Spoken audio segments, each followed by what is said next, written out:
Good morning, everybody. Welcome to the May Principal's Coffee, and thank you very much to Jen and Kelly for being here to do the budget presentation. I want to thank, as always, all of our Board of Education members who are here, who take the time to come to all of these Principal's Coffees. I know that there's 4 of them, and really appreciate you being here. Also want to just say thank you to the PTSA members who are here, and also the members of the BHEF. We have a lot of different things coming up with both groups. We're very excited, and our teachers are extremely excited for the Staff Appreciation Luncheon, which is on May the 4th with the Star Wars theme this year.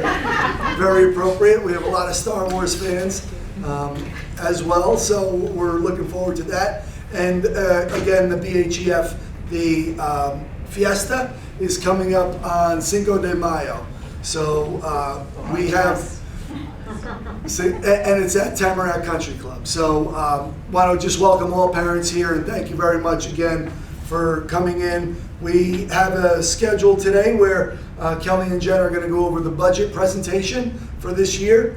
And then originally we had Jen Layden scheduled to do the Seal of Civic Readiness. She is actually in Global Scholars Defense's sort of limbo right now. So she's going to be coming back in May to go over that. But we do have Dwayne Smith coming in, and we're going to go over ChatGPT as we're experiencing it here in the high school, and give you a little bit of background about it, and maybe what you might be thinking about as a parent, and how those conversations might be going with your children.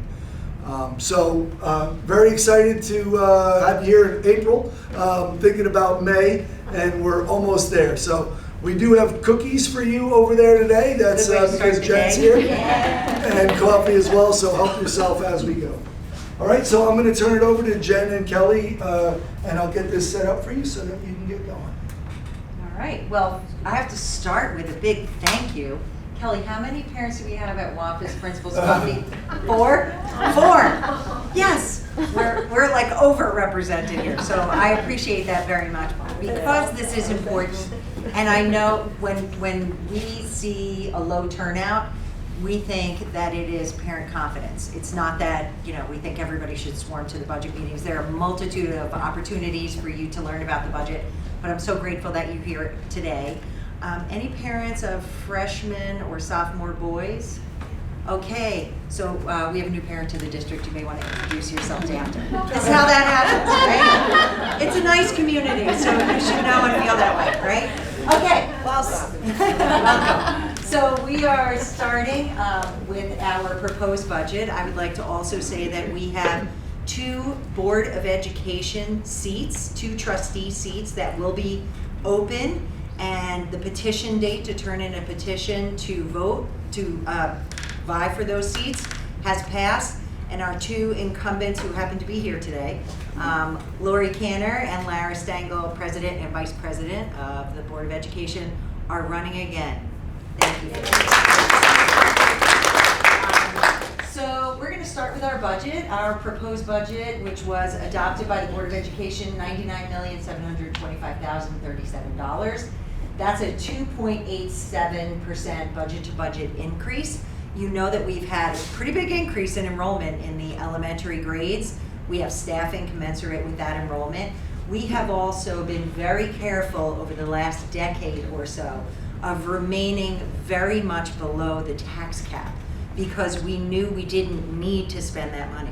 So there was one year, I think it was like 1.3 million, we could have taxed and did not because we knew we didn't need it in that particular year. And we know that there would be years coming up with increased enrollment that we would have to go up to the tax cap levy. Now, Kelly, you want to go to oh, sorry, we don't have any clickities. I'll get over there. So, yay to all programs and services that have supported our student success in the past. I just wrote a letter this morning in the opening booklet of the science research booklet. And I knew from being a science research fan, I felt like a sports person must feel, when they can like rattle off the statistics of everyone. I wrote it, and then I had to go back and check my math, right? Check to make sure, did I get every kid from my memory who had all of these accolades this year for science research. I mean, you think about our programs, it started there for us. We developed the Global Scholars Program, that great 3-year program, dealing with world issues. We developed Startup, which is that 2-year program. All of this with help from the Byram Hills Education Foundation, really supporting not just our facilities, but our programs. And we get to keep those programs and services in place in our budget. Of course, all the state, federal, and mandated programs. Our athletic programs are off the charts. I don't know if anybody's seen girls flag football, right?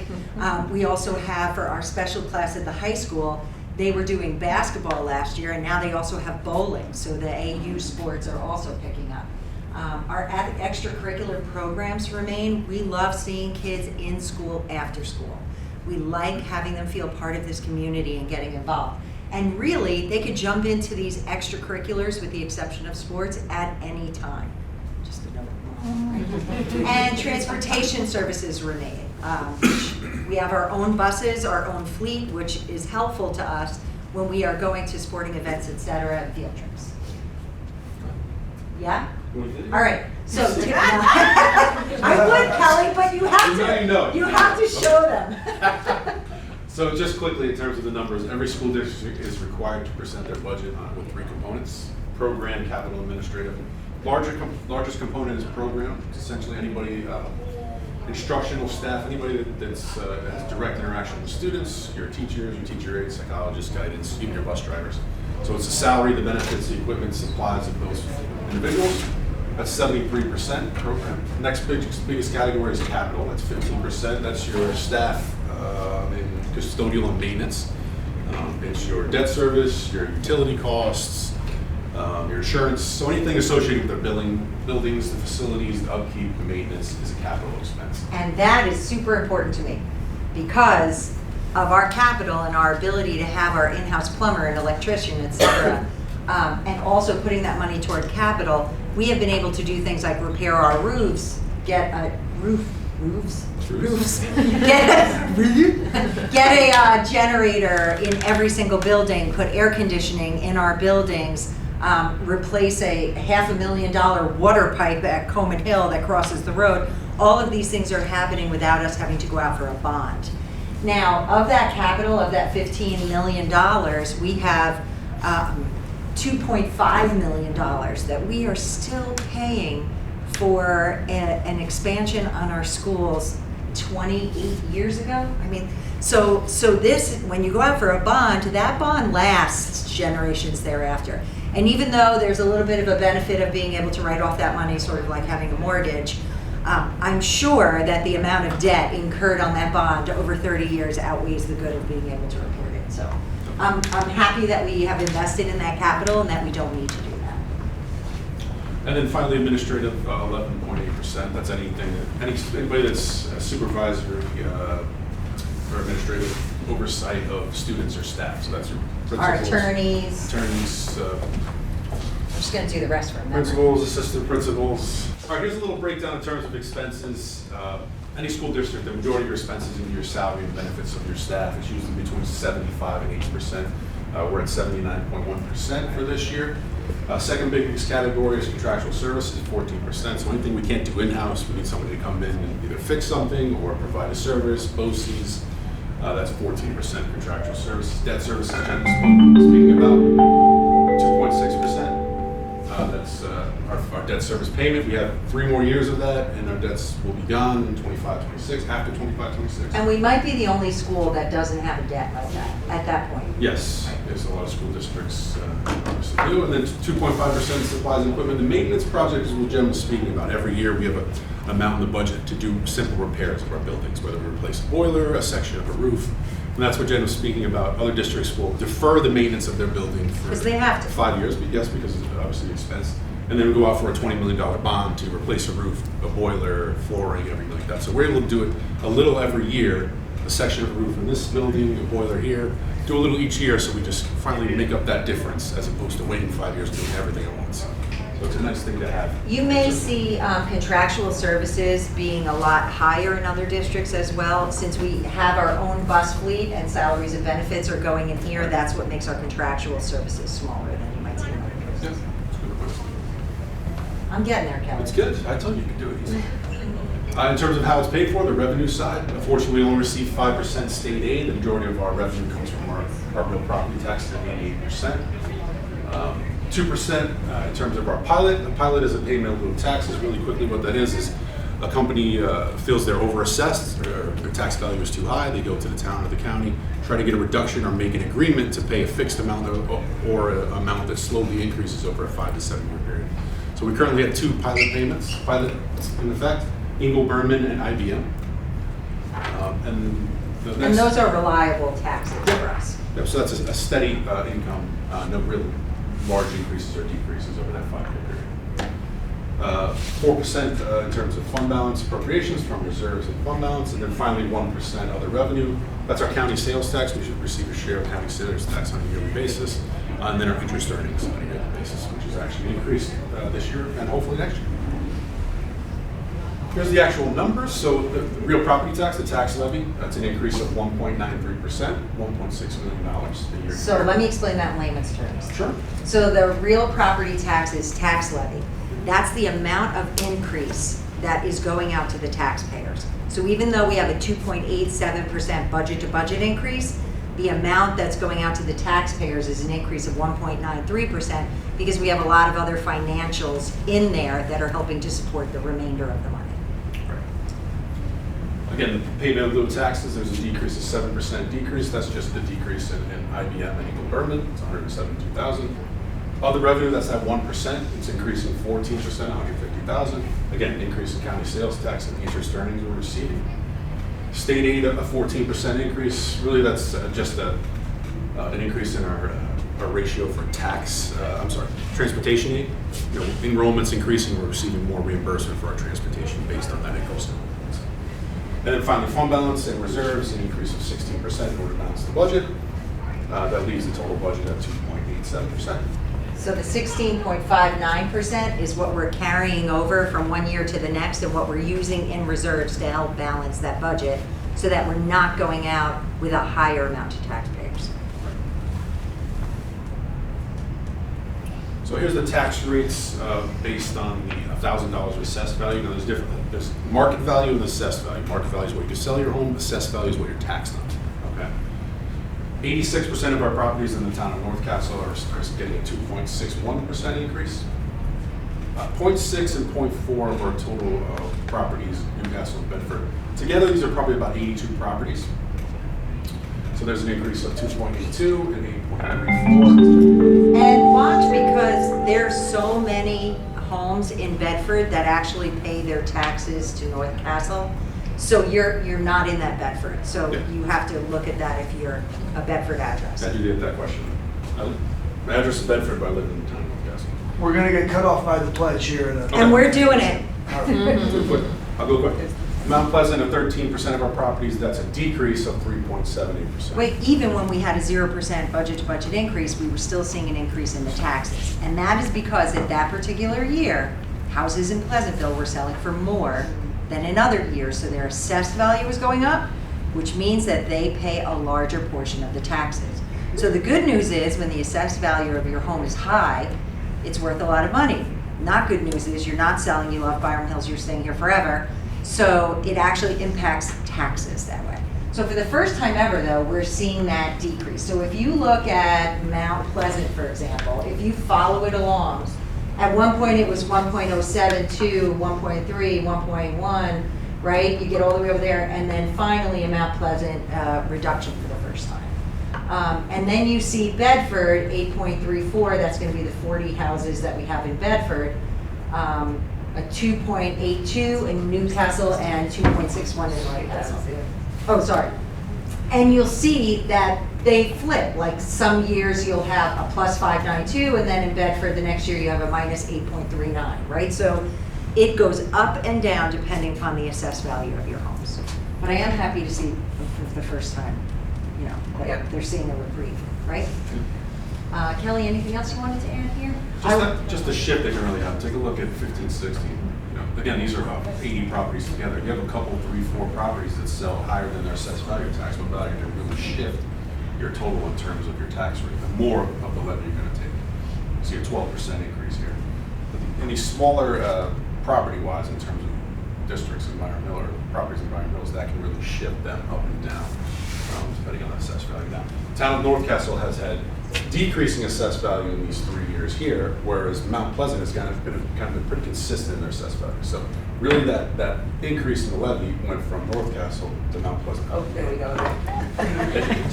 Jen said it very well. This year, town of North Castle's assessed value has really increased. Okay, Mount Pleasant again has been pretty consistent in terms of their assessed value. So that shift really went from Mount Pleasant, where it's been in these 3 years here, went from Mount Pleasant back to North Castle. So that change in assessed value, like Jen said, assessed value increases, the value of your home increases, but your percentage or your share of that tax levy increase gets pushed more towards the town with the higher assessed value. So Kelly and I always look at this because we want to know, because we both pay taxes, right? We want to know, how does this affect the taxpayer?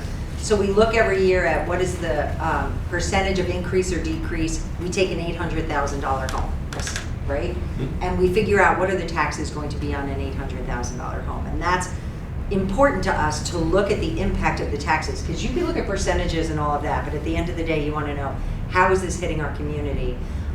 Fortunately, the increase is spread across the most number of houses. I know that doesn't sound appealing, but we do like for there to be some lower increases wherever we can find them. And that's why we also pad the budget to budget increases with our fund balance from the year before and with what we have in reserves, so that we're trying to keep that down. Now keep in mind, I think it was 2 years ago, I don't remember what the year was, I could look at Mount Pleasant, when we had the 0%. Oh, yeah. Okay, so we had the tax levy increase of 1%, right? So we were looking at a 0% budget to budget increase, and I looked at how much does a Pleasantville home pay for taxes for Byram Hills versus somebody who lives in Pleasantville and goes to Pleasantville schools. And what we found was that the taxes were lower for somebody, even though we had increases in the taxes all that time, they were still lower for somebody living in Pleasantville coming to Byram than they were for somebody living in another part of Pleasantville going to Pleasantville. So I just want you to know we spend a lot of time looking at your taxes because it matters to us, and we appreciate that you are paying 88% of a tax burden, where a lot of other districts that can't afford to pay that aren't paying that. And they're getting foundation aid up the wazoo, which we are not, understandably, but we just want you to know that we're trying to manage that as best we can. You spoke about this earlier. Yep. So, I did. So what we have is a maximum allowable tax levy in the first column. That's the maximum based upon all of the formulas that we are allowed to go out and tax the community. So if you take a look, up until this year, which it's 1.93, so if you look at how in 2018-19, it was 4.59 maximum allowable tax levy, right? It varies according to year. It's 1.93 budget to budget, right? I mean, tax levy that we are going to the limit of. That's going to be the first time since 2012 that we are actually going to the tax levy limit. We're not exceeding it. That's the point where we have to worry about different votes out in the community, but we are. It is a smaller number at 1.93, but I just want you to look at, just for voter confidence, in the right-hand column, each of those years, 920,000, 1.3 million, whatever it is, that's what we could have taxed and did not, because we're being responsible to you as our community taxpayers. And our enrollment booming, which is great, and we do have capacity to, I think we have about 600 students less than we had when we were at our maximum.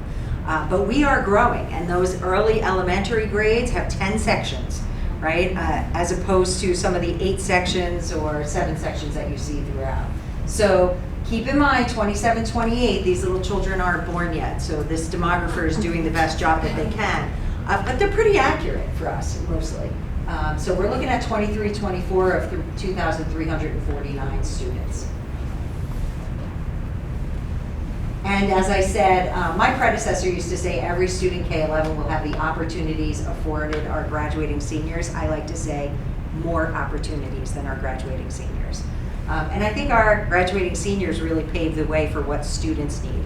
We care about listening to student voice, we care about listening to parent voice, and that's how we develop programs that our kids need.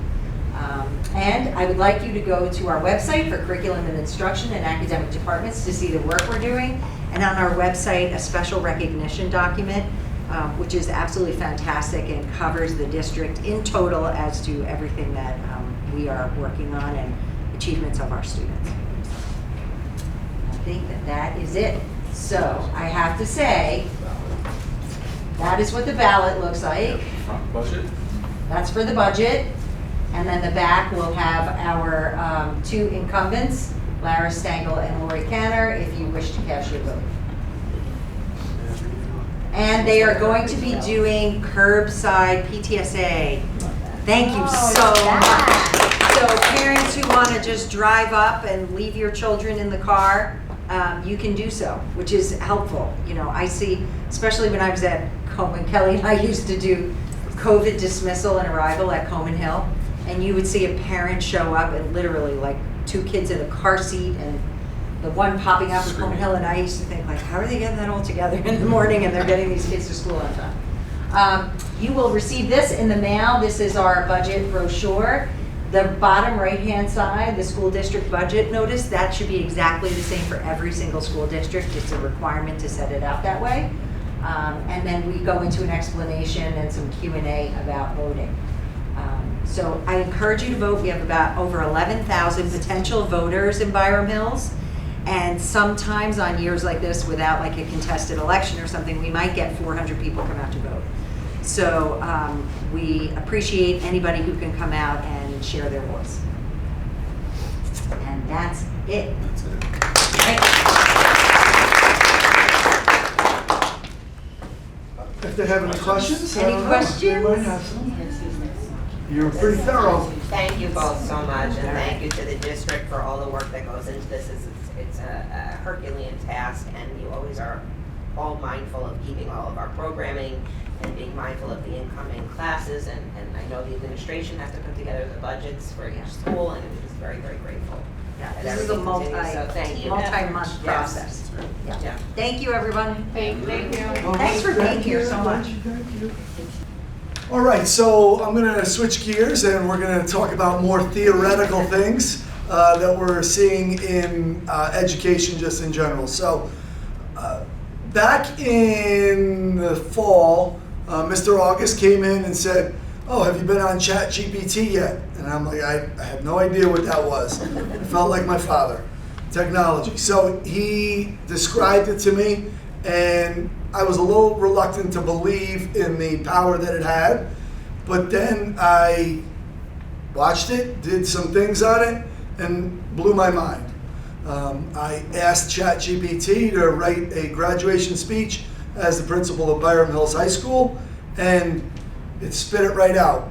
And I spoke, I read the speech to my son, and he said, "That sounds like you, Dad." And it really was kind of mind-blowing to me.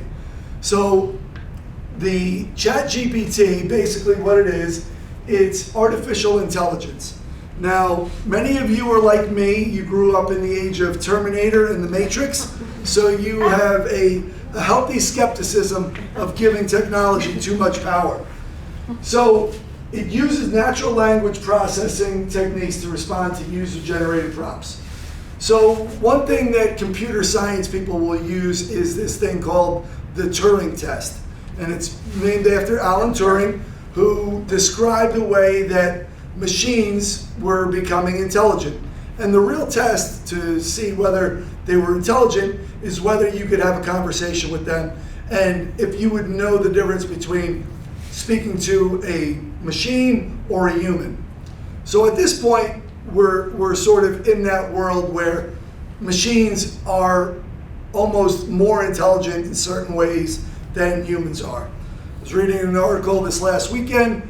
This is not just in language. It's in art, it's in finance, it's in gaming, it's in every aspect of society. The person who won, I think it was Sony, has a huge photo contest. The winner did it all through artificial intelligence. One didn't say that it was artificial intelligence, and then only after said, "By the way, that was artificial intelligence, that wasn't a real photo. So we're seeing it start to creep into a lot of different areas of our world. Now in education, there's a tendency to just say, oh my God, this is gonna be the end all, this is gonna ruin our kids, this is gonna send us back. We're gonna be to the point where we're like on WALL-E, where we no longer exercise any of our human faculties. So there is that aspect, but there's also an excitement too. Now, I mentioned my youngest is 6 years old today, and she's getting a new bike with tricycle with training wheels on it, and we're gonna hopefully get her riding the bike on 2 wheels by the end of the summer, and then later on she'll go into a 10-speed, and then who knows. But what I fear about as sort of the principal here is putting tools into the hands of people who haven't really had the basics. So having my Julia start with training wheels and work her way up, it's different for me to look at it than saying, Julia, we're just gonna put you on this Kawasaki 350 up here and you can go driving up and down the road. From where I am, because I do feel like I know the basics, my worry is that we would allow kids to utilize these artificial intelligences in ways where they weren't able to develop those basic skills yet. So we're entering into this conversation and you're part of it, and I invited Mr. Smith here because a lot of what we're seeing here in the schools seems to hit in his department more than any others right now, right off the bat. So he's been working with his teachers and with his students, and we're gonna just go over sort of what we see here in general. We'll take your questions and we'll try to just start this conversation in the community so that we all feel comfortable about how we're moving forward in this new world. So, you know, the term game changer, we hear it all the time with this, and it may be. However, we still know that kids are coming in, they're learning, they're doing all the things that they used to do, but we know that we're hearing from people applying to colleges that ChatGPT is now the #2 source of college essays, other than, you know, a lot of the help that people will get with their private counselors. But we know that colleges are coming back to us and saying that they are looking at ways to eliminate the possibility of computer-generated essays. We know that there are college professors that are telling their kids, if you're not using ChatGPT on this assignment, then you're going to get a failing grade. So we see that it runs this huge spectrum of acceptance and excitement and utter fear. And so where we are at Byram Hills, because we do have the community that can enter into these conversations, we have faculty who are really adamant about understanding it. We know that we're going to get to a place where we have a really good balance and we feel really comfortable moving forward with it. Hey, Chris. Yes, ma'am. So I've been working with a Byram Hills retiree on the history of Byram Hills. So the assistant principal threw into ChatGPT, can I have an introduction to a book about the history of Byram Hills from the superintendent? Now, you've all read a lot of my writing, right?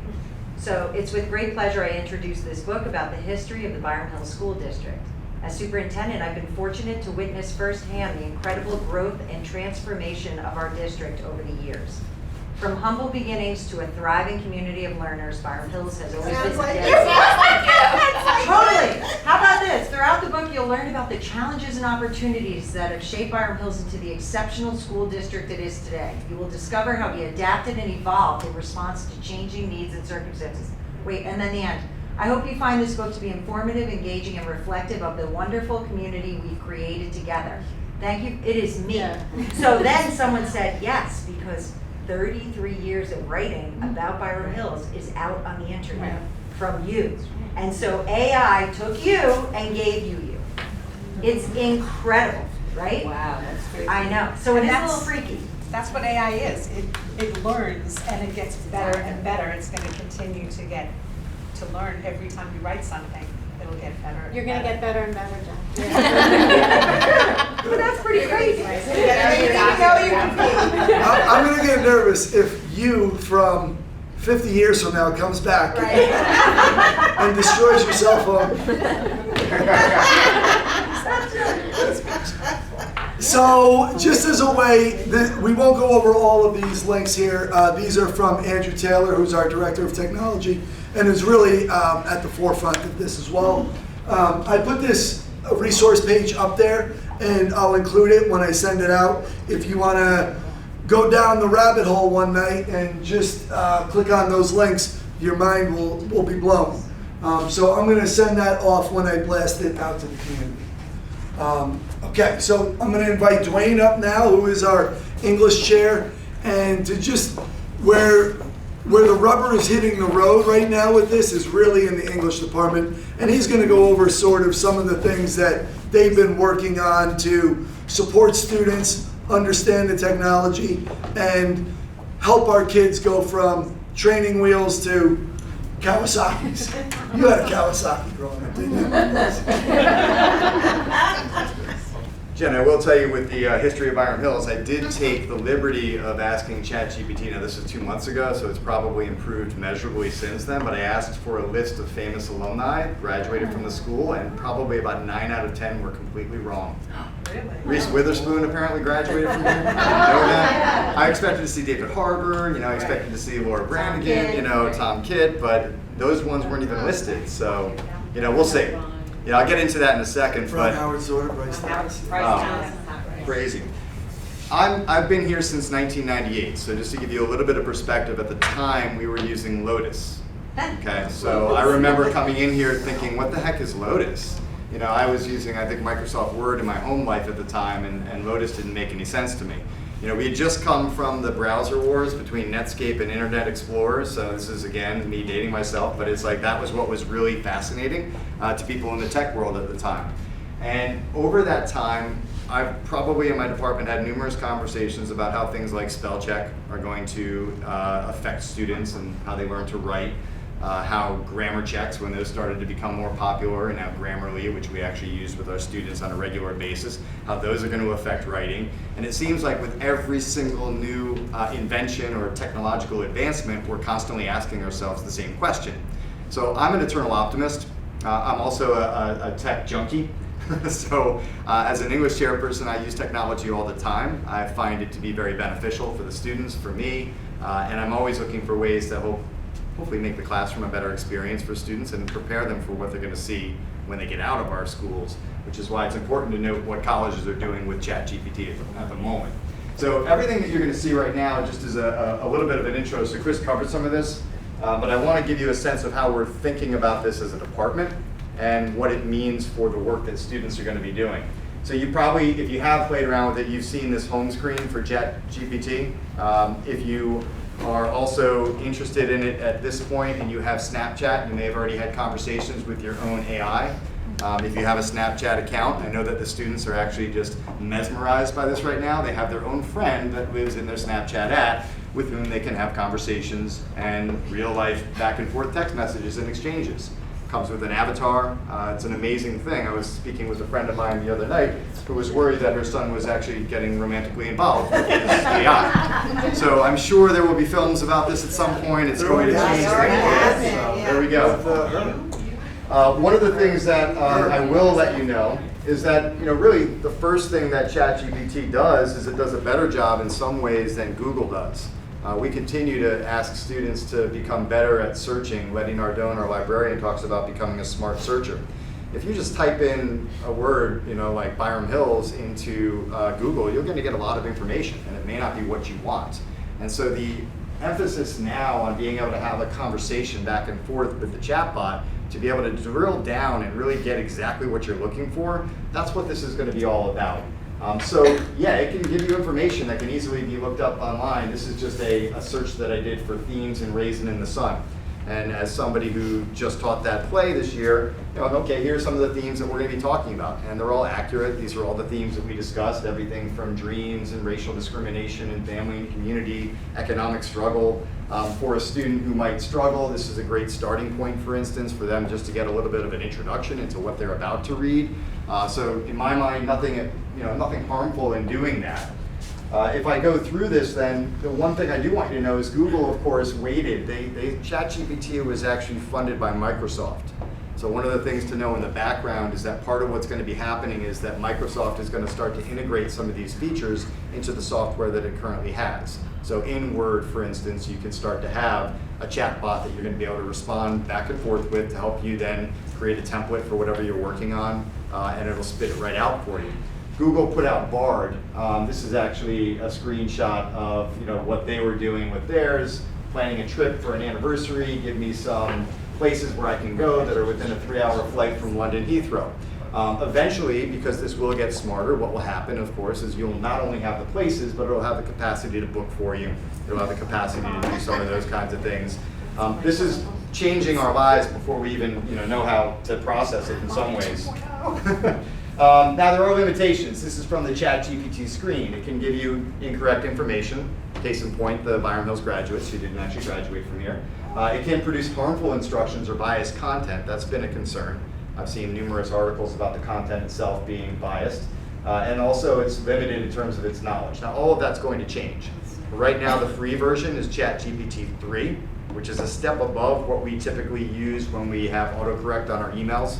And the way it works is it's looking for what is going to be the next most likely word in whatever you're typing. So when you type your emails in, Google's very good at this right now. It can finish your sentences for you. This becomes, obviously exponentially more powerful because not only can it finish sentences, it can predict where you're going to go in the next paragraph, the next 5 paragraphs, and give you everything that you want in a second or two. So all of this is going to change. I'm sure the events after 2021 will start to be updated, and as that gets updated, then you're going to see an even more powerful tool. The 4th generation is out now. It is. You have to pay for that. $20 a month. It can be yours. The outlines and templates. I was thinking about how might I use this for either my own use, for student use. I can come in and say, create a template for an opposite argument essay. My students in 9th grade are actually starting their opposite argument essay this week. And here's a template that can be put together with intros and that old Roman numeral outlines that we used to use. So all of that's there. I could probably take that and send that to a student by email if a student's struggling with how to outline. I could probably tweak it a little bit for myself so I can meet the needs of my paper and what I want students to do. But I will say that most of this tends to be very formulaic.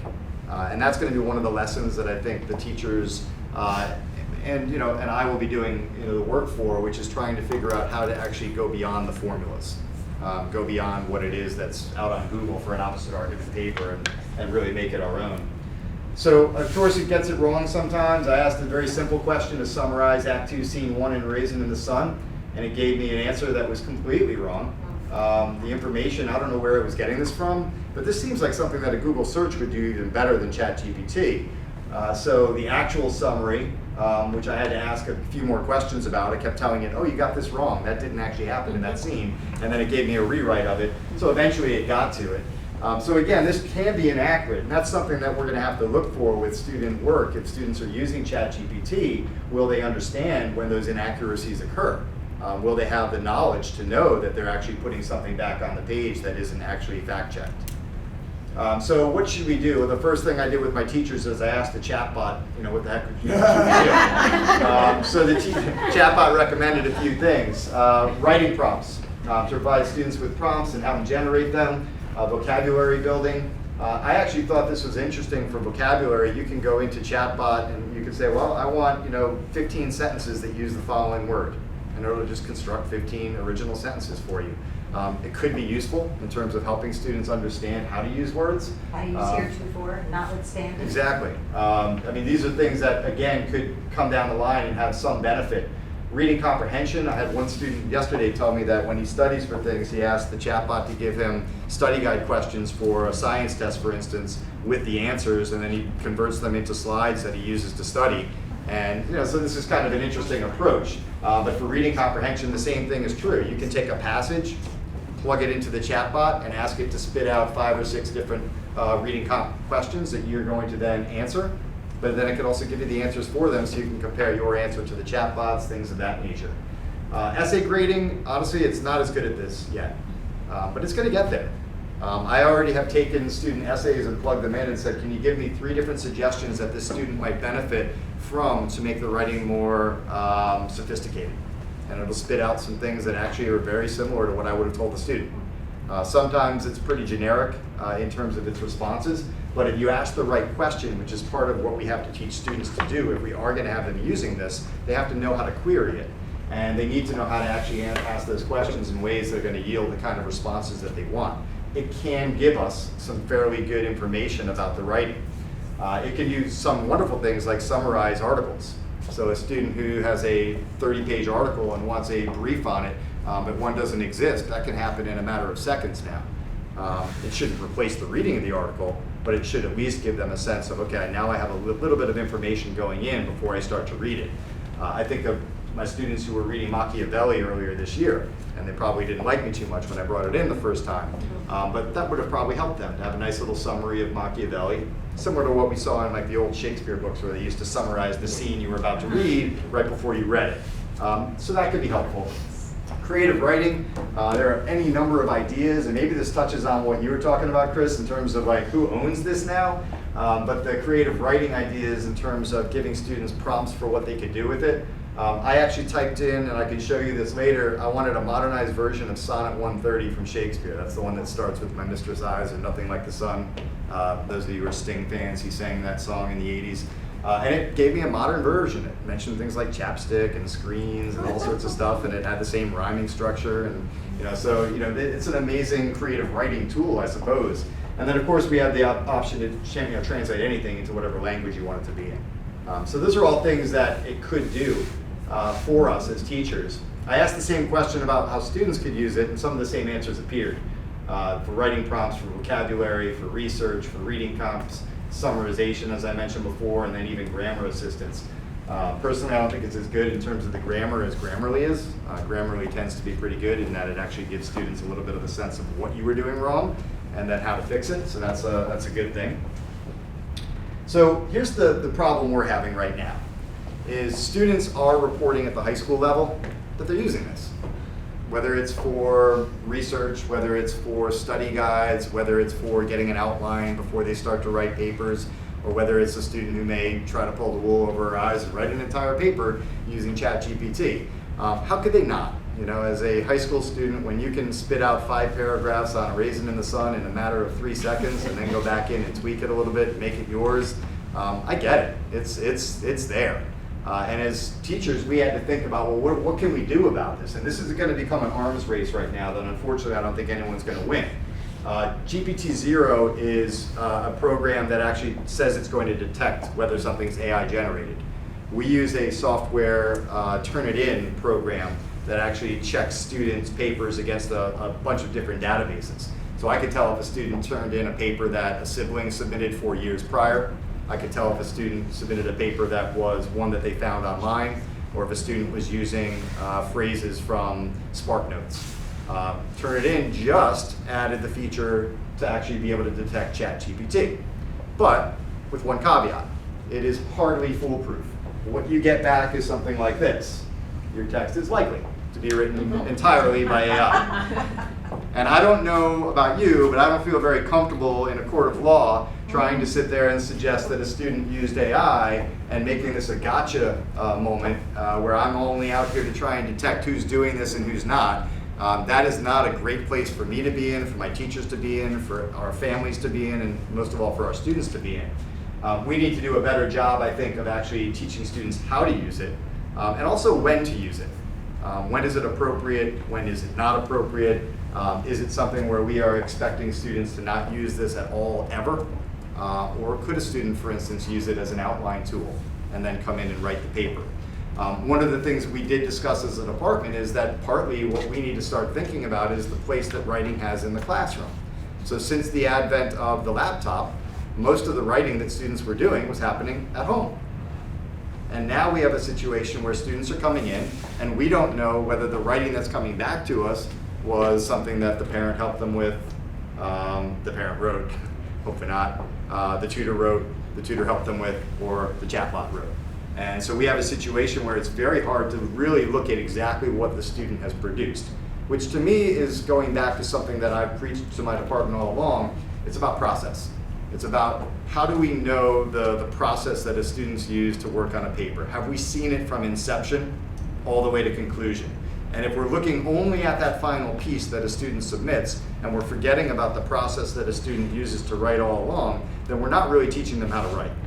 And to me, that process is going to happen more in our students' lives in the classroom. So I've had teachers that have actually done soup to nuts research papers where the students came in, they worked on their research in the classroom, they got help from the teacher in the classroom, they were conferencing with the teacher in the classroom, they were beginning to write in the classroom, and at the end of each class period, they would submit the paper to the Google Classroom and not work on it when they went home. Now, that's beneficial for a lot of reasons. I think we get a better sense of what the student's capable of, for sure. But it also, to me, feels like for the student, well, guess what? Now you're not working on this research paper until 2 in the morning at home, which is what I always hated to hear. So that's a good thing too. And it really does put an emphasis, I think, on the collaboration between the student and the teacher to really get the help from the professional who can help you get that writing where it needs to be. So that's one of the things that I think we're seeing. We're also seeing probably shorter pieces. So the 10-page paper does not necessarily need to be written because that would take probably a month in class to put that together. But can I find out if a student is doing critical thinking and analytical writing if they're only writing a 2 to 3 page paper, or a 2 to 3 paragraph paper, or even an analytical paragraph? So some of those are things that we're going to be doing as well. And we went back to handwritten journals. A lot of my teachers are using them regularly in the classroom, which is also another great tool, I think, that is part of helping students become better at that process of thinking and using writing as a reflective tool. So the message I had to my teachers when I presented this to them was that we need to figure out ways to adapt. I told them right from the beginning that I was not going to treat this as me going out there as the sheriff in town who's going to find every kid who's using AI. I'm going to have a failing proposition if I do that. And it's not going to be much fun for anybody. So we need to figure out how we want to use it, what we're going to do with it. I think it's about, 5 or 6 teachers next year who are going to join me as part of a year-long exploration of AI, and we're going to be going up to BOCES, working with some other districts in the area, and really just talking about this exact question: how do we adapt? How do we begin to use this in our classrooms for all the good that it can do, and how do we actually then respond to it if we do have students who are using it for a shortcut? And there always are shortcuts. One of the interesting things, Dwayne, is they talked about in the movie The Social Network, where they had 1 million Facebook users, Mm-hmm. and it was like after so many months. ChatGPT might have had it like after day 3. Mm-hmm. So there's been some districts who felt like they shut it down in the buildings. New York City Public Schools was one of the first to shut it down. They've since reversed that. Mm-hmm. We don't think that we're there, and we would never be able to actually shut it all the way down here. So we want to, just like Dwayne said, we want to adapt to it and make it sort of work for us. Right. This was an article that came out a few months ago, right after New York City decided to ban ChatGPT, and was really reacting to that, and starting to think about it as a tool. Much like calculators, when calculators first came out, I'm sure the math teachers were in a similar quandary that we were in when this popped out. But the idea that there are times when it's valuable, and there are times when we want to use it, and there are times when we may not want to use it, and that ultimately the work we're going to have to do this summer and next year is really start to systematize what we value and how we want to integrate this.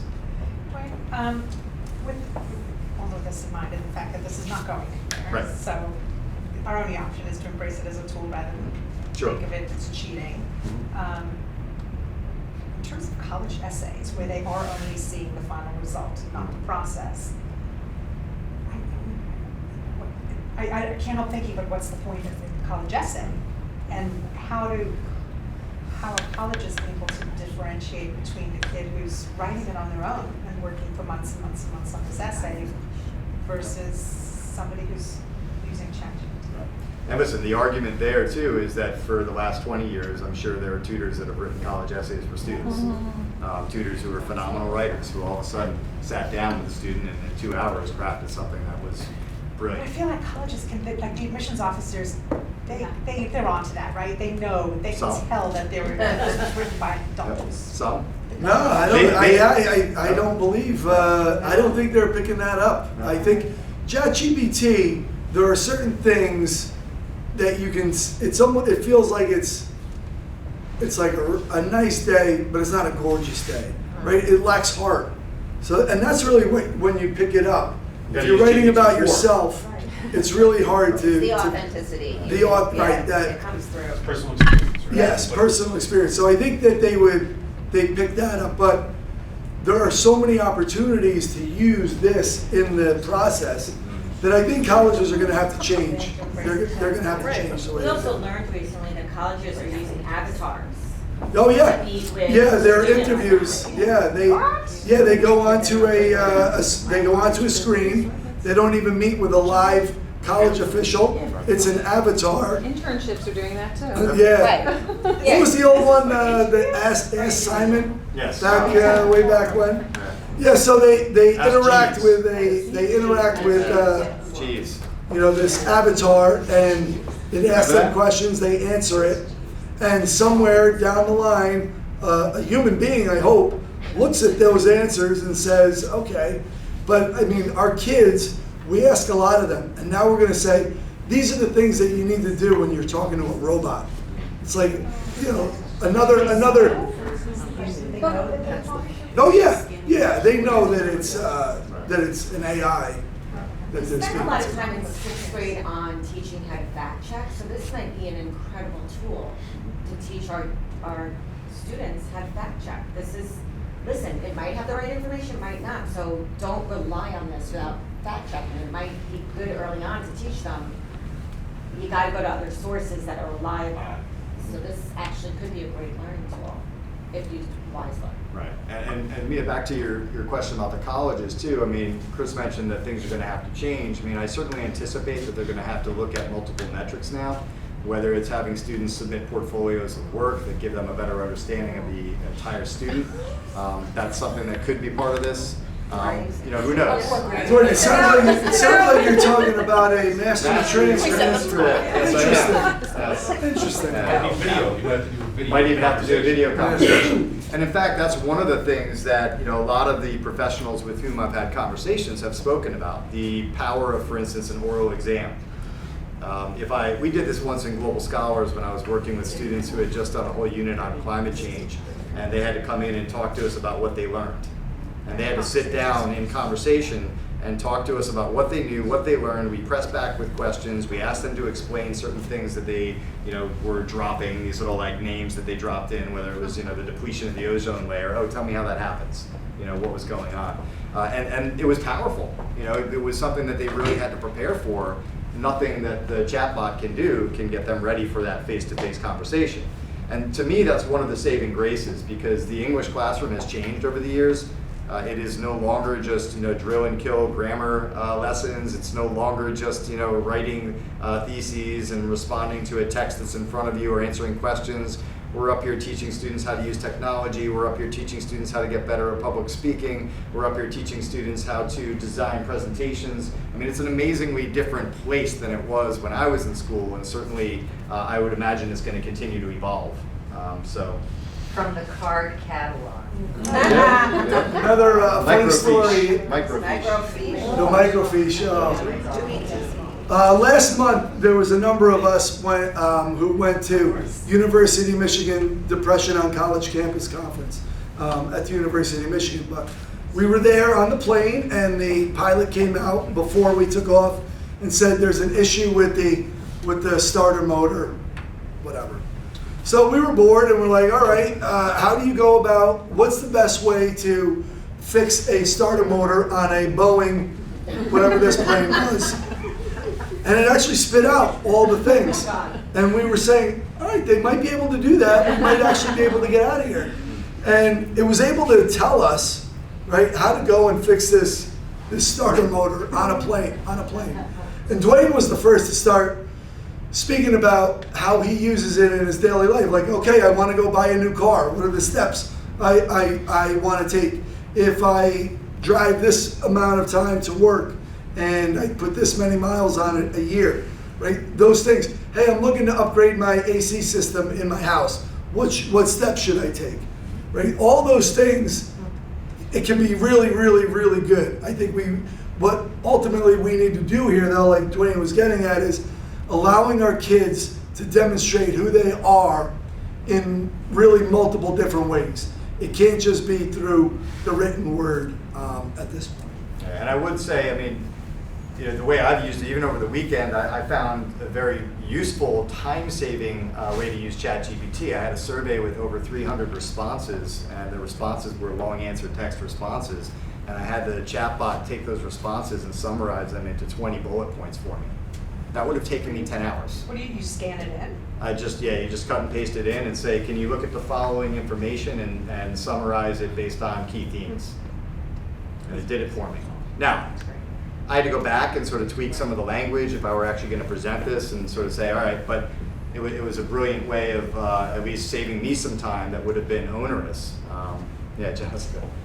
I was just going to add, I think another challenging aspect to this, and to me a bit sad when we're talking about authorship and writing, is very often it's a process that requires you to sort of like be alone, be in your space, be in your head, and writing. And the kinds of things I'm hearing where we're going to bring it into the classroom or make it oral, that's not letting kids who, and when you hear of that author who goes away to his house, his cabin in the woods and write, or me would go home to my room and just think and write and put it down on paper. We don't want to lose that either. So that's a challenge specifically for ChatGPT in the writing space. Sure. And when I went to college, I brought a typewriter. That's all I brought with me. I didn't have a computer. This was pre-email. And I remember doing the same thing. All the papers that I wrote were written late at night. I had the candle going, the Enya playing. I had to set the mood, and this is it. And the vision into who I was then, right? But I do think, when we talk about the process, right? It's not a one day necessarily part where they're coming in and just writing it. Sometimes they are, but for the most part, it's really about we start with a brainstorming of ideas, and we're going to work you through what are the ideas that you want to write about. I talk to the students all the time. When I was in college, I had, much like these walls, these cinder block walls in my dorm room, they used to be flooded with just Post-it notes. And they were full of the quotes from the books that I was reading. And then when it came time to write the paper, I would take the quotes and start to organize them and put them into little categories that I was noticing and start to piece together my ideas. That process still has to happen. We just have to find ways to siphon it down to a process that's manageable for our students, because frankly, I don't need them spending 15 hours like I did looking over all of those quotes to be able to demonstrate that they can actually come up with an original idea to write about. The one thing I ask is just for your patience and support, and I'm always thankful that we have such a supportive community. These are trying times. I do have students that have come in and admitted, yes, that wasn't my paper. And we have to figure out ways to then deal with this. We have students that have come in and the generating software that I have tells me that this paper is 48% AI. I've taken my own writing and plugged it in, which was mine, and it told me it was 20% AI. And I said, wow, that's fantastic. Which must mean that I'm using particularly generative words, so I need to get better at using some more original wording, I guess. But that's part of the problem we're having, is that the detection software is not nearly where it needs to be.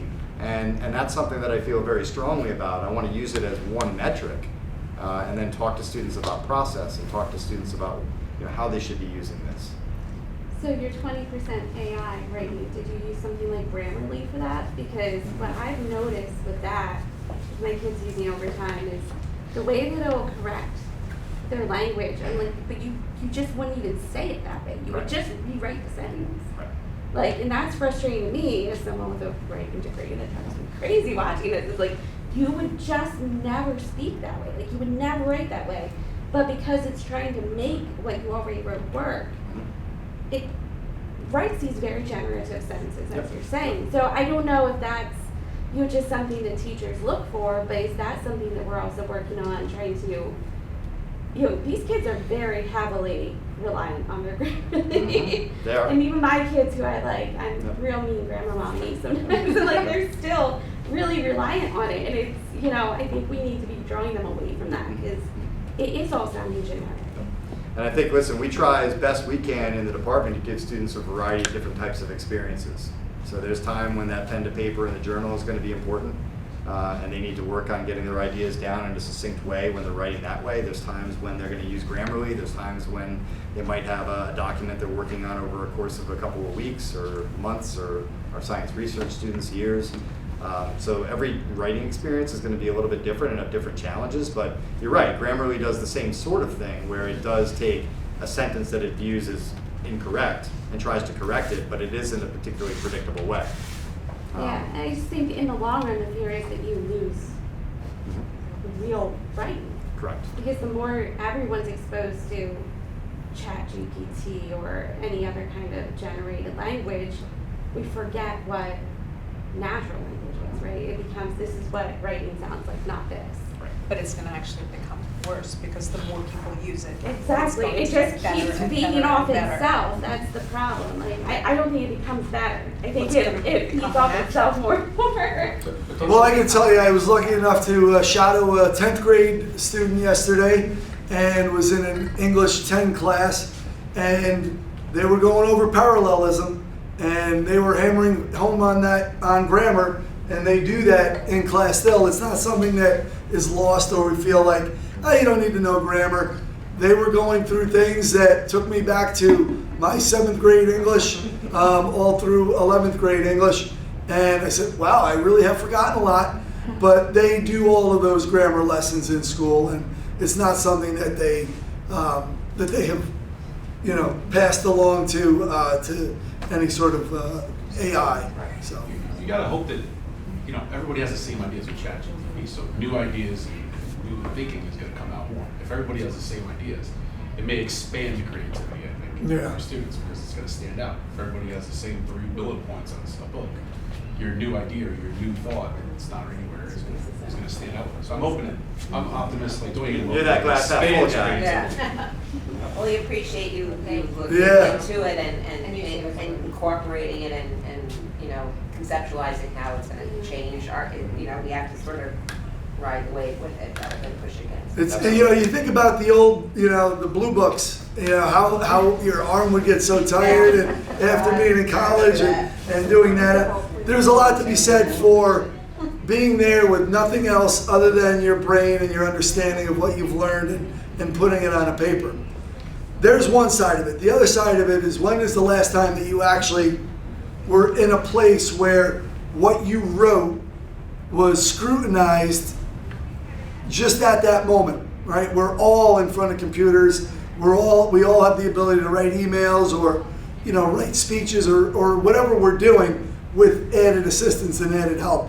And we have to go from sort of where we are with the Blue Book to knowing that every kid is going to have this at their disposal all through the rest of their lives, provided the robots don't come back and kill us all. Are the teachers doing anything yet with this? Like, has this been discussed with them in terms of talking to the kids about it yet, or has it not been in discussion yet? So what happened, you know, so we have, at the high school, we have a lot of what I would say are benchmark assessments. So one of them might be a research paper. So every 11th grader, for instance, writes a research paper, Voices of Influence paper, it's called. Teachers might do it at different times. So what happened this year are some of our teachers had that finished by February break. And they were done with it. That was part of their plan, was to have it done earlier in the year. Some are doing it now. So the challenge with the ones doing it now is that, oh, well, ChatGPT was not even in the forefront of our mind, you know, in December when we really started thinking about this, but now it is. And now we have, documented evidence that students are actually using it, and they're telling us they're using it.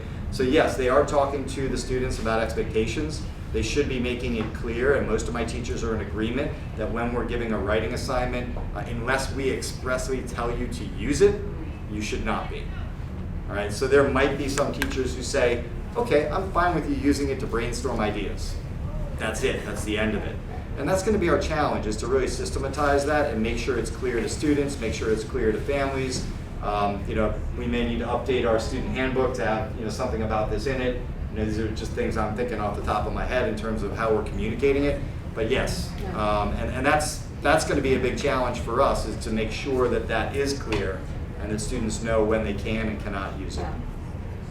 Forgive me, I have to go at 10:30. Thank you, Jen. Thank you, Kelly. Take a cookie on your way. Try not to. All right, well, Dwayne, listen, thank you very much. We really appreciate it, and thanks for helping our community start on this journey of understanding, accepting, and embracing artificial intelligence. My pleasure. Thanks, Dwayne. Thanks. All right, so again, this is just, I'll have these links up there. You can play around with them, but you can really go down a rabbit hole. All right, so I just put these up there just as a reminder. Seniors' last day is this Friday. It's hard to believe, and we're thankful to the PTSA. I think right now it still looks, the last I saw, the weather looked okay during the day, maybe raining a little after, but I think we're going to be able, PTSA is helping by providing food trucks that'll be down at the concession stand for our seniors.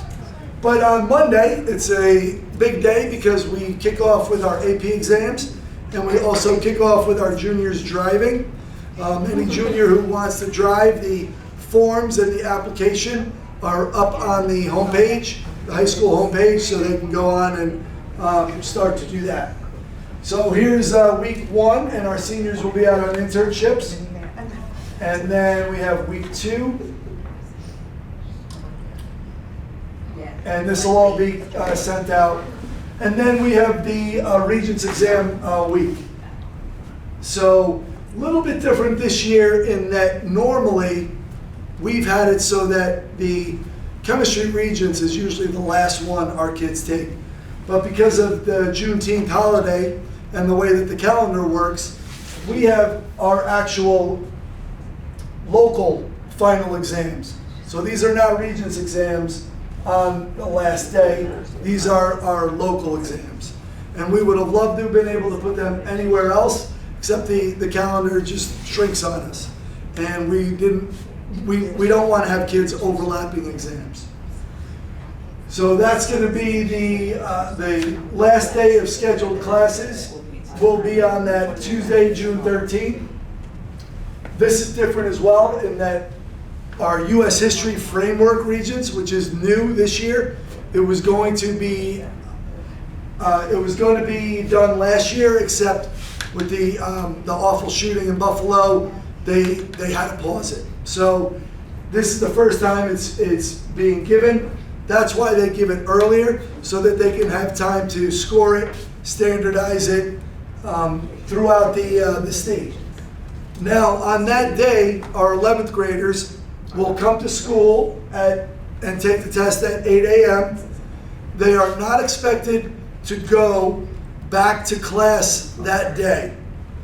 Their history classes will continue through the rest of the year, but they are not expected to have to go that day to any of their afternoon classes. They can be picked up or they can just hang around and wait until the end of the day to get the bus.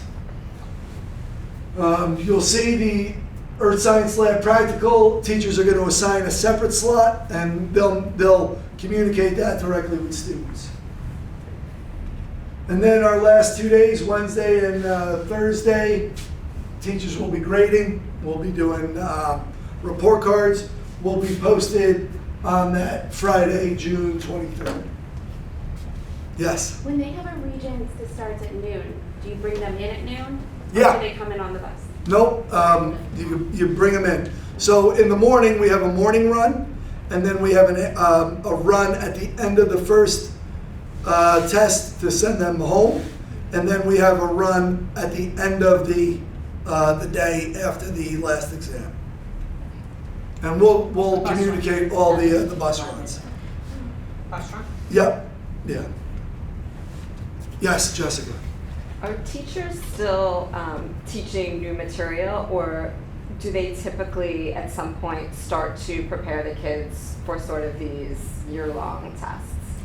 Yeah, so it's a good question, and there's no standardized answer. I can tell you that when I was an earth science teacher, I knew that there were some years where when we came back from the Memorial Day break, that I was still teaching content. It depends a lot on how many snow days we've had, how many kids were absent on the day of a unit test that caused a little bit of, static going forward to the next unit. There's no set answer. I will tell you that every test that ends in a Regents or a large local, they will be doing some sort of test preparation. APUSH is definitely doing new content in addition to the AP. Yes, and a lot of it, yeah, the curriculum, we don't control that. New York State says Right. this is what they need to know, and so you run the risk of saying, do I just want to focus on the things that I've already taught them well, or do I want to cover everything and hopefully they can sort of pick up what they really need from it. So some areas it's an inch deep and a mile wide, and for courses that we design, it's the opposite. We're a mile deep and an inch wide. Okay. All right, so I got us out here to the award ceremony, which is hard to believe that we're going to be there that quickly. But Athletic Signing Day is today in the upper gym, and we want to celebrate all of our athletes, and then just highlight those that are going on to play in college. Tomorrow evening we have our spring concerts, and as I was shadowing yesterday, I got to be in the orchestra for a little bit, and I can tell you they sound great. Our last day for seniors, incredible, hard to believe. And again, thank you to the PTSA. Senior internships kicking off next Monday, and that's also with our AP exams. Teacher Appreciation Day, the actual day is next Tuesday. And thank you to the PTSA again for providing the luncheon on May the 4th. The BHHS Spring Fiesta, that is going to be on May 5th. Our next time here, our last Principal's Coffee of the year will be on May 16th. We have our Varley Players Performance coming up. We have on the 19th, that's at 7 p.m. And on the 20th, it's at 2 p.m. and 7 p.m. The startup pitch event, we're really excited about this, is going to be on May 22nd. It's at 7 p.m. And this is going to be like our version of Shark Tank, based on all of what the students have been creating throughout the year. We want to thank everybody in the community who's participated as either a mentor, coach, or judge. All the parent involvement as well has been terrific. They're still looking for judges for that. I think we might have all the judges we need now. So last week we were, but I think we got over the top last week. And again, we are closed on the 26th of May because we didn't use all of our snow days. So we have that Friday, and then we're off Memorial Day, and then that Wednesday after we come back is the award ceremony. Graduation is Graduation, we don't have that on there. That is going to be on the day after Juneteenth, yes. It's that Tuesday at 5 p.m. It's going to be the most beautiful day of the year. No rain. There's always been a little bit of rain since we've had it, or a tornado the night before. We had a hurricane the night before, the first time we did it, but we had the 4 ceremonies. And then the next year, we had it so. But fingers crossed, it's always a beautiful event. All right, thank you everybody for coming. I really appreciate it.